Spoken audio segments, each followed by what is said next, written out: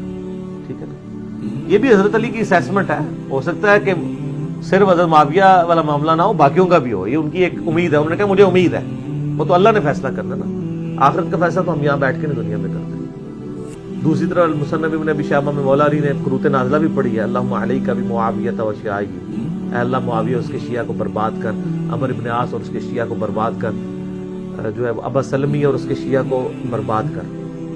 ان کو تو انہوں نے معاف نہیں کیا. اہل جمل کے بارے میں تو آپ نے مطلب نرم رویہ رکھا ہے, کیونکہ ظاہر ہے وہ حضرت طلحہ بھی چھوڑ گیا, المصلی الحاکم میں آتا ہے, تو مروان نے خود ہی ان کے گھٹنے میں تیر مار دیا کہ اس کی وجہ سے جنگ مار گئے.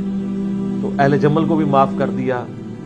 اور آپ اہل نہروان والوں کے بارے میں آ جائیں تو بخاری مسلم میں حدیثیں ہیں کہ نبی علیہ السلام نے فرمایا تھا کہ اس طرح کی ایک قوم نکلے گی, اور جب میرے مسلمانوں میرے یعنی اس ماننے والوں میں مسلمانوں میں 2 گروہ بن جائیں گے, تو ان میں سے جو گروہ اقرب الی الحق ہوگا وہ قتال کرے گا اس خوارج کی جماعت کے ساتھ. وہ روئے عرض کے سب سے بہترین لوگ ہوں گے, وہ خوارج کے خلاف لڑنے والے مولا علی کے ماننے والے لوگ جو جنگ نہروان ہوئی ہے. اب یہ اقرب الی الحق سے وہ پھر لیتے ہیں, کہتے ہیں جس سے پتہ چلا دوسرا بھی حق پہ ہے. نہ دوسرا حق پہ ہو تو بخاری کی وہ حدیث کہاں جائے گی کہ دوزخ کی طرف بلانے والی جماعت, باغی جماعت. اقرب الی الحق جو ہے یہ عربی کا سٹائل ہے. پھر میں نے اس پمفلٹ پہ باقاعدہ اس کا جواب دیا ہے کہ اس سٹائل کی یہ تو آیت ہے نا, سورہ آل عمران کی آیت نمبر 167 ہے. غزوہ احد کے موقع پر اللہ تعالیٰ نے منافقین کے لیے کہا کہ وہ اس وقت کفر کے زیادہ اقرب تھے ایمان کی نسبت. تو اس کا مطلب منافقین میں ایمان بھی تھا؟ نہیں, منافق تو ہوتا ہی کافر ہے. تو کہا اقرب, یہ اقرب کا مطلب حق والا اس کے تحت. اور سورہ الکبریٰ البیہقی میں عمار بن یاسر نے فرمایا کہ اہل شام کو یہ نہ کہو کہ وہ کافر ہے, بلکہ کہو کہ وہ فاسق ہے اور ظالم ہے, کافر ان کو نہ کہو. تو جنگ نہروان کے بارے میں بخاری مسلم میں تو بہت زیادہ حدیث ہے کہ نبی علیہ السلام فرمایا میری امت کے بہترین لوگ ہوں گے جو خوارج کے خلاف قتال کریں. تو جمل, صفین, نہروان, یہ سب کی سب جنگیں جو ہے نا وہ ان پہ مولا علی کو حق پہ مانا جاتا ہے.